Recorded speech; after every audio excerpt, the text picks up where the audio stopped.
Hello, you wonderful people, and welcome to another episode of Crime Centric. This being a show where I talk about crime dramas that I watch. For today's episode, I'm going to talk about the latest episode of Big Sky. A lot of really interesting things went down in this episode, so let's break it down. So first and foremost, the interesting thing is, without them knowing it at the beginning, Cassie and Jenny are working the same case. Jenny's coming at it from the vehicle wreck. Obviously, it seems like, oh, might have been a drunk driving accident, but Jenny finds blood. So it's like, there's definitely something more going on here. Whereas Cassie, who's backed away from the Ronald situation, because for her, it's too dangerous, because now that she's seen, like, there's a photo, like, Dewey had a picture of me and my son, and obviously this is connected to Ronald. Yeah, there might be something bigger at play here, but it's even more reason why not to get involved, because if she looks any deeper, she could jeopardize her son's life. It's like, if it's her, that's one thing, but her son getting dragged in this completely changes things, which you can see Lindor's kind of, sad about it, because he enjoys working together. It's like, no,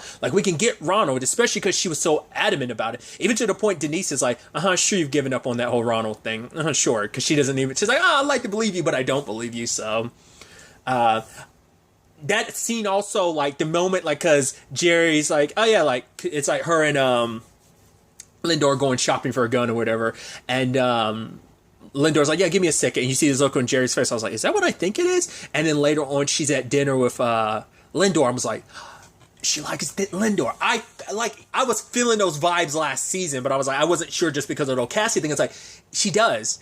Jerry likes him a lot, and I think he's kind of oblivious to it. And so he's like asking her about advice about Cassie. And you can see the look on her face, like, oh, I thought, yeah, like, it's just like he's kind of missing the signs. Because I think maybe in his mind, it's like, oh, I look at Jerry as a friend. I don't look at you as a I guess maybe he's just blind to how she feels about him. But he's asking her for advice, which is like, she gives her advice, but I guess, like, maybe that solidifies it a little bit, like, oh, well, maybe, I guess it's like, well, it's better to know, like, he's all dedicated to Cassie, that he won't, like, give me any views. But it is like, yeah, just give her time, like, don't go after her, like, it's like Cassie's got her walls up, and it's like, she's like, I can give you advice about men, but she's like, I can't give you advice about women, especially women like Cassie. So it's like, just let her come to you in her own time and stuff like that. So they're good. Like, I'm curious to see what that develops into, whether that leads to any issues, because now Jerry is a full-blown PI now, so, like, she's officially part of the team. So I'm wondering, is that going to impede or have any effect? Because, like I said, just like her and Lindor were, like, hitting it off last season. So that's why I was like, yeah, I saw the Cassie and Lindor stuff, and I was like, yeah, the Jerry and Lindor too. Like, it's like there's something there. So we'll see kind of how that ends up playing out. It's interesting because, like, there's, like, so many connections in so many different regards. For one, Max ended up being called by she was being called by Cassie about looking after her son. It's like, right, like, find out what school's about, and, like, what's going on at school and stuff like that, because he's more likely to talk to Max than he is Cassie these days. But then, like, Cassie got hired by Tanya, which we'll get to in a second. Sam's girlfriend, because it's like, oh, he's going missing, and Sam, aka Big Sam, is the guy that was driving the truck that got shot. So that was interesting. I mean, I didn't know which one was, because I was like, right, the dude that was there, like, to make the deal, like, he'd already, like, his, like, significant other definitely had, like, a different name. I just couldn't remember off on top of my head at the time. So it's like, yeah, or whoever it was at calling might not have been a significant other. I assumed at the time it was, but maybe it was someone else significant to him in that regard. But Max sees his picture, and Cassie's like, you okay? She's like, yeah, trying to, like, no, everything's fine. It's like, yeah, can't. Once again, they're all saying, mom's the word, so they're all keeping hush about that. But really quickly, so I can, like, geek out and stuff like that. Tanya is played by one Jamie Lynn Sigler, aka Jamie Lynn. I'm like, dude, I'm losing. I was like, that's so dope. I'm not well versed in Jamie's, like, filmography. I mean, Miss Sigler's filmography. I feel weird just calling her by her first name, like we're on a first name basis. But I'm familiar with her from the Pajama Pants podcast. It's a podcast she does with Rob Eiler and Kasim G. I know because of that, the number one non-soprano podcast. But that's the thing. Like, they're, like, her and Rob are best known from are is Sopranos. But I've never seen The Sopranos, so, like, I don't know if I don't know if I've ever seen anything with Jamie in, but I love Pajama Pants. I got introduced to the podcast because of them, like, first appearing on YMH, Your Mom's House.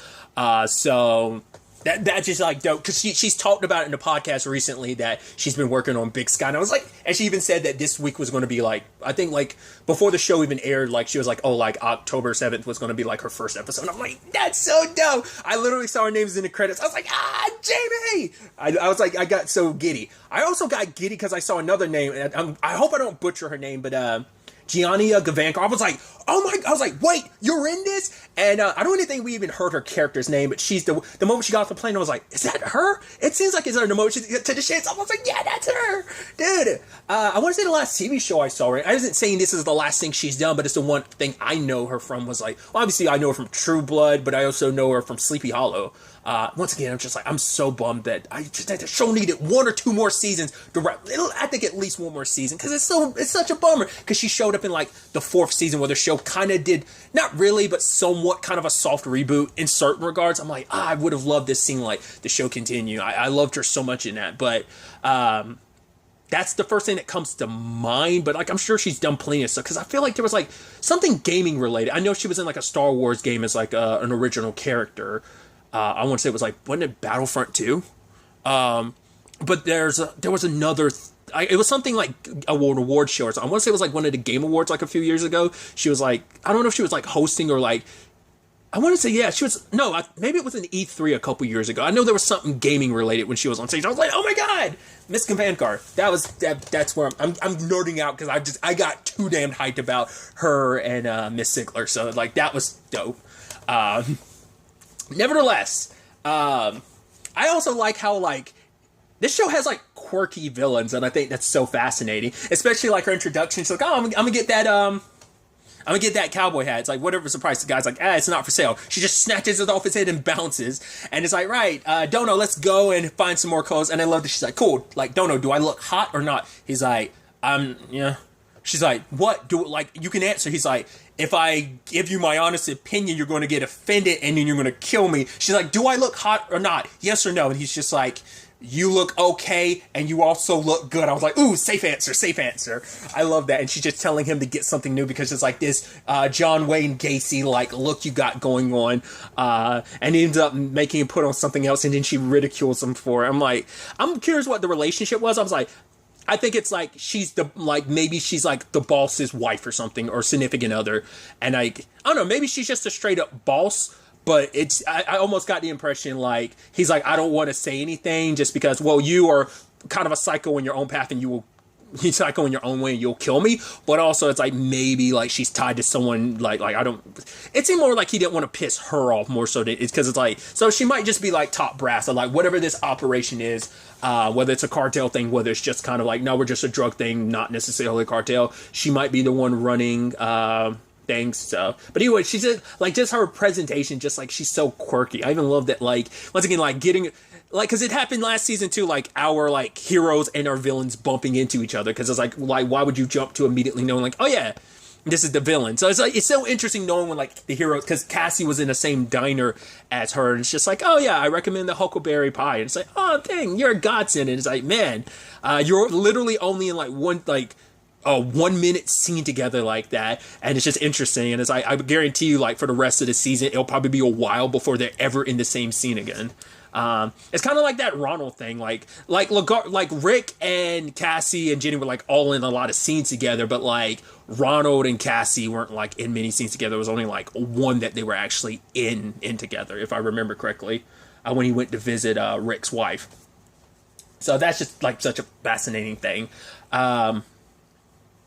Obviously, there's things between Jenny and Travis, which she kind of stopped by the hotel, which I'm also like, he was like, how did you know where I would be? She was like, yeah, I do my homework. I was like, isn't that a little stalkery? Like, oh, using your, like either, I would assuming like she used some police resources to do that. I was like, isn't that a little like, that kind of feels like a big no-no, but that's me jumping to conclusions. It could just be like, no, Jenny's just really good at what she's was obviously she has experience being a cop, but also like working so long as a PI as well. So it's like she was probably able to just naturally figure it out without having to use like police resources. But she found Travis with someone else, and it's like, oh, that sucks. But I was like, that's probably most likely from him being undercover. Even he like, I wonder how he found out. Like, did he see Jenny? Why did I say it like I was like Jenny before she did he see her when she was leaving or something? Is that why he was able to clock she was there? Or was it like they have like cops sitting around like that? Maybe there was some like some teams on standby, like keeping an eye on the situation, listening in or something, and they clocked Jenny. But I'm like, undercover work like that, I feel like that's such a like lone, like you do it kind of yourself type of thing. So I figured it's like probably like most likely he just clocked her himself.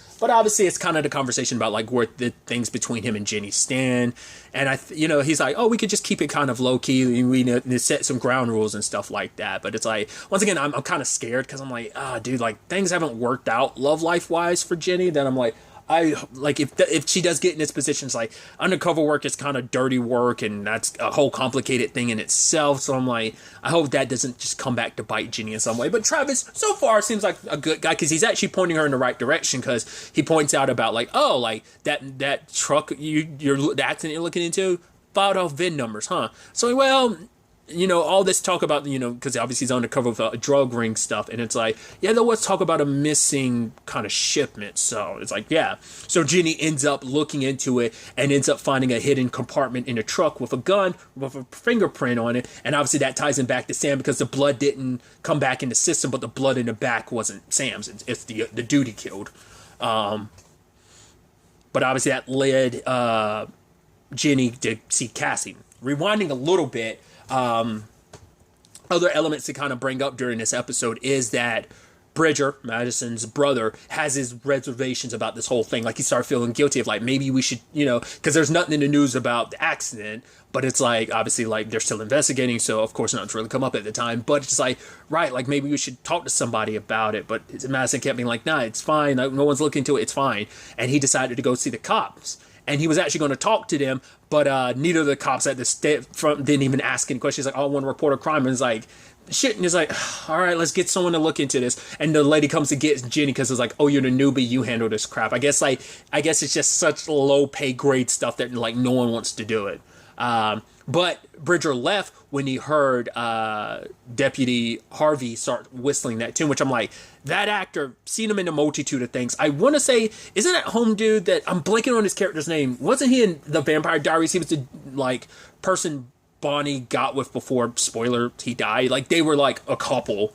I'm blanking on his character's name. I want to say he's also in like, if it's the same actor, isn't that dude also in Designated Survivor? I don't know if that's the same actor or not, but I was like, I think it is. I have to look into it because I'm like, that actor looks so familiar. I've definitely seen him in stuff, because I know he's not, because I think he has naturally a British accent, and I think he's doing like an American accent for this, Montana and everything, but the moment he started whistling, it clicked in Bridger. It's like, oh, you're the dude that killed Sam last episode. So he immediately bailed before Jenny could come around and be like, oh, what's up with that? And once again, coinciding with the villains, because it's like, yeah, dirty cop right here. To be fair, like, they probably all thought like the force is clean, but it's like, well, you got Dewey, which Jenny doesn't know about Dewey yet. So, but they already deal with like the Rick Legarsky situation last season, so you're probably not too quick to just jump. I mean, you can't go through life just assuming, like, as a cop, you can't go through life assuming like every other cop you're interacting with is dirty. It's like, why would you jump to that conclusion? But turns out he is.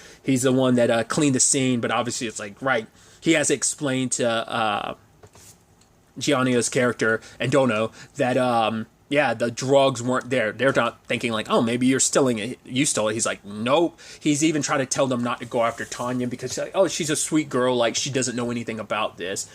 Begs a question, like, how much does she know? Because eventually it comes up that obviously she might be lying. Either because it turns out Sam used his debit card to like book some tickets to like, was it Mexico or something? So it's like, either he's booking them with someone else or Tanya was lying.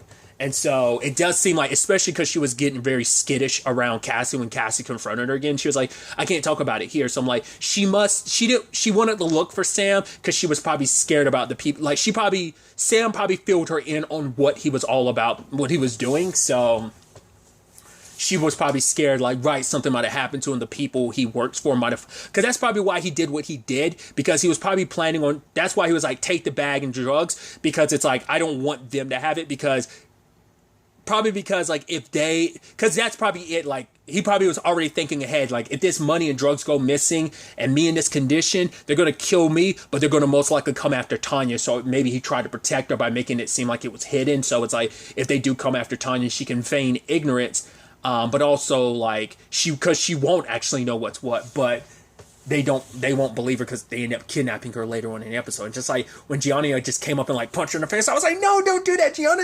Jamie! Like, that's all I could think in that moment. It's like, oh, man. But, it was, that's the only thing I can, because I kept being like, because I brought it up last episode, I was like, why did he tell them to take the drugs and the money? That felt weird. Like, as I get out here, they'll kill you. Like, sure, like, tell them to run, but like, why would you tell them to take, it has to be for that purpose of like, either just a middle finger to them so they don't get it in the end, but like I said, also just to make sure if they think it's hidden, they're most likely not going to kill Tanya. So maybe that's the justification. That's where my mind is with it, but I could be 100% wrong in that regard. But like I was bringing up before, I feel like that explains like why Tanya was all like I said, skittish and not willing to talk, because it's like she didn't want to indict Sam. She was worried about him, but it's like that's why she didn't bring up all this other stuff, because like she would have had to explain like, okay, we're trying to disappear because he's trying to like, he's probably been mixed up in his work for a while and he's trying to get away. Like maybe him and Tanya met after he'd already been doing this work for a while, and you know, it's like he told her about what he's doing and he's trying to get out of this work, but it's not that love story that you hope where things would kind of work out. It's like, oh, I got out of the game and I escaped with the woman I love type of thing. And it's like, no, it doesn't seem like their story had the happy ending, sadly. That's kind of actually interesting when you actually think about, like, you know, with the character story like that, there's a whole part to that story. Like, this could be a movie in its own right.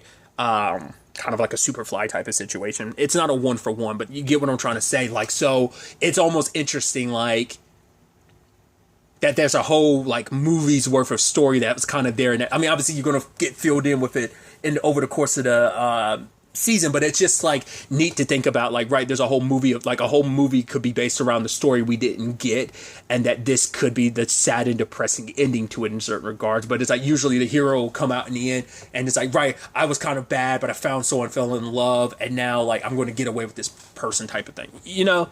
It seems like it could be set up in that regard. But then obviously we have the kids getting together to have their conversations about like all that's kind of going down Bridger about what he knows, but Max makes a point not to bring up what she knows, especially when everyone was like, oh yeah, like what are we going to like, is there anything anyone else has to bring up? Because Max does confess about the 2,000 she gave to her mom, because I guess her mom has had alcohol issues in the past, and it's like, right, you've been good for the past 3 months, but she has like a tooth issue that she was trying to dull the pain.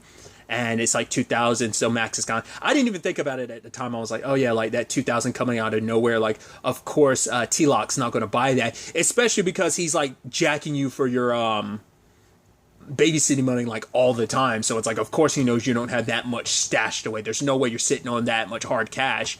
So, I knew it was only a matter of time before he found out about what they were like. No, like he's just that type of dude that I'm like, yeah, that's going to come up. I honestly wasn't expecting it to kind of come up this soon, because he calls Max out for like, oh, like where'd you get the money from? Like, you know, like, oh, babysitting and stuff. Like, obviously he doesn't believe her, you know. Probably should have come up with a more convincing lie to a certain extent, but it's like it makes the most sense considering that's what you do for. Like, your mom's not going to think too much of it, like, you know, just because it's like, right, there's a possibility you did save up that much money, but he knows because he's always taking your money. So, but probably wasn't really expecting your mom to, I mean, why wouldn't she bring it up to T-Lock about, you know, whatever the case may be. Everyone's kind of a little pissed because it's like, yeah, I was trying to do the right thing. You know, Bridger's like, that's why I said anything. But like, why I was about to say anything until I found out there's a dirty cop involved in all of this. But then like Max is kind of like, well, you know, I was trying to do the right thing with my mom. And so I was like, yeah, but everyone was trying to do the right thing at the end of the day, so it's not too bad. And so I'm the one that kept being like, oh, you should go to the cops. And I'm like, well, I guess it's a good thing they didn't. I guess that it's a good thing they are kind of like reckless teenagers, because if they weren't and tried to do the right thing 100%, they would have been like, oh, cool. Here's this, you know, cop who would have probably like I mean, they wouldn't be in the middle of all of this like that, but, you know, who knows how things would have played out if they had just been upfront about everything. I mean, plus they've got to deal with the guy that, like, confronts Max and Harper about it later on. He's like, oh, I saw you. Like, she pepper sprays him in the face and they bounce. And even Max is like, what about that? But Harper is like, he's just probably some crazy guy. I was like, you can't take any chances when he's like, I saw you. It's like, you got it. But it's just like, they're so, like, you don't know. Like, rather be safe than sorry type of situation. I mean, Max did give them all like $2K, so that's $8K already out of the bag because it's like $500,000 altogether. So I mean, still obviously like a substantial amount of money is still like what $592,000. Jeez, I couldn't get that out. Like, you know, it's still a lot of money. No, God, jeez, it's $492,000. I'm just sucking today. I apologize.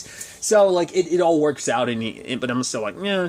And also, it's like, oh, what are we going to do about the drugs flush? I'm like, all right, I guess I can get behind that. Until Harper later on is like, oh, let's sell the drugs. I was like, slow your roll, kid. Who the hell do you think this ain't Breaking Bad. This ain't Ozark. And it's like, for a second, I'm like, do you think you're Breaking Bad right now? That's why I'm like, what? Why are you cheap? And Max is kind of like, I don't know about selling drugs. She's like, I know a guy. All we got to do is give him the drugs and we'll get our cuts. Like, the fact is, I mean, maybe it stems from like, Harper kind of talked a tiny bit like last episode about her stepmom and everything. And like her, kind of seemed like her family life, her home life ain't too great. So maybe that's connected to that. But I can't help but feel a little like, Harper's kind of manipulative, It's just kind of like, oh, you're cute when you're scared. I'm like, that seems weird to say, but okay. And she kisses Max. I'm like, oh, at first I was like, yeah, because that's sweet because you saw the beginning blocks of that last episode. But then it's like, now it just feels a little grimy because I'm like, oh, you're just doing that just to kind of get her to do what you want. I'm like, are you going to be an issue, Harper? Like, are you going to, like, be like the one kind of instigating a lot of the bad moves they made? Because she's the one that kept Max from, like, bringing this up to Bridger and, Madison. To be fair, Max did it on her own because Harper's like, we kind of got to look after each other because we both know that Bridger and Max's parents are, Bridger and Madison's parents are lawyers. So if we bring it up, they'll automatically go to their parents. They'll be fine because they'll have lawyers, but you and me will get screwed. But the fact is, she's whispering that into Max's ears, kind of like Max already felt like that because she's like, right, that's why you didn't tell them when you had the opportunity. Because it's like, why didn't she bring that up? It's like, it's crucial information to know, but it's like, right, if they know that the cops are directly investigating that someone close to Max in that regard, at least some layers of separation,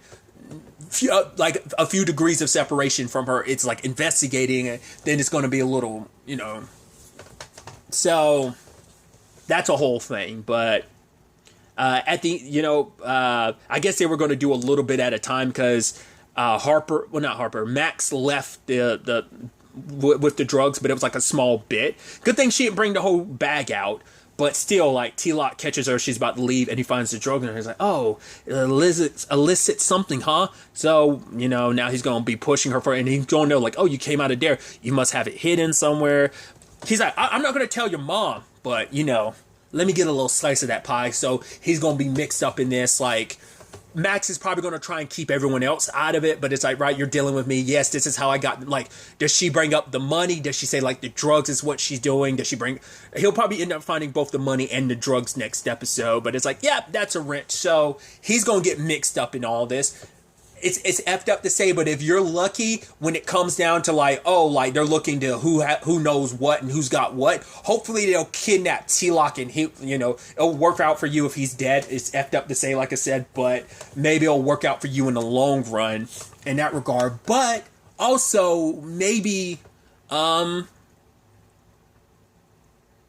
don't know. Like, it's just, I can definitely see it not all working out for T-Lock. I can definitely see him not walking out of this season alive.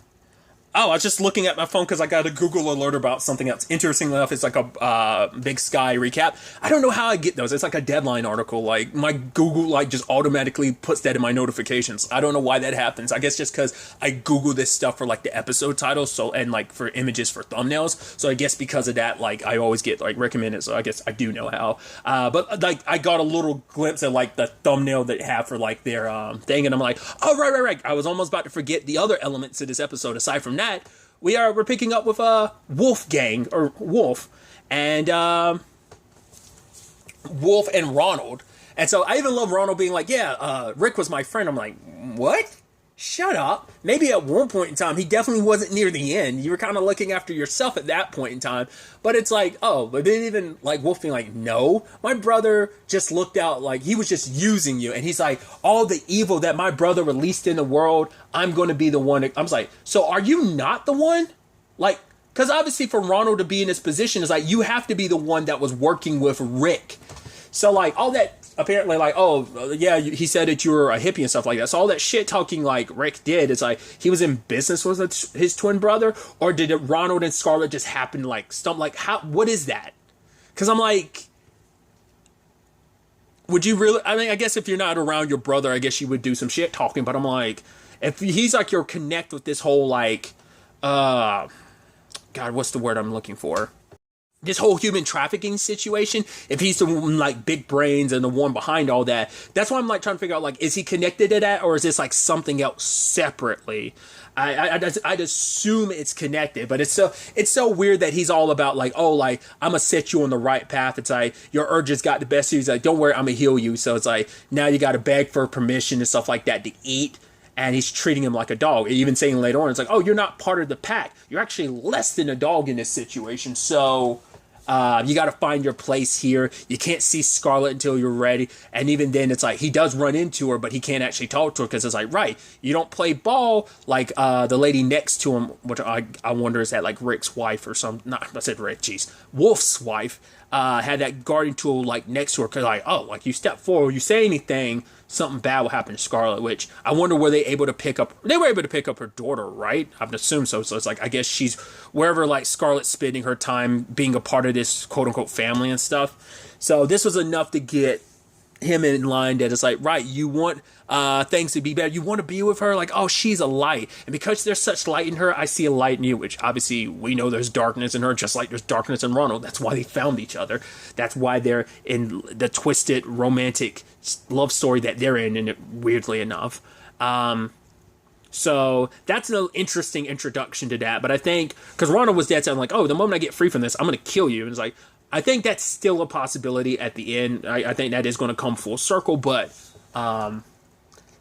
it's definitely going to be interesting to see how that plays out. It's going to be interesting in general to see how this season plays out. Like, just the way season 1 was structured, it's fascinating because there was like I said, it was like 2 major arcs.